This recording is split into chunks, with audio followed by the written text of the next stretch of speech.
Well, what you working on over there today, Zach? I am replacing an engine, Jared. What are you doing? Well, I'm filming you replace this engine. Well, the vehicle overheated.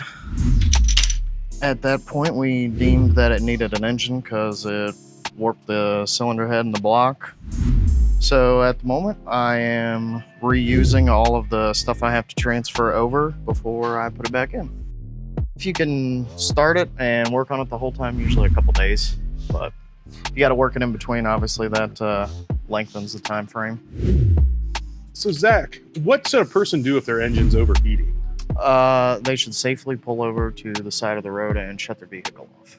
And should they wait a certain amount of time, or should they contact someone right away? I would probably call AAA or a tow truck and Perfect. come to your nearest Bill Harris dealership. Right on, right on.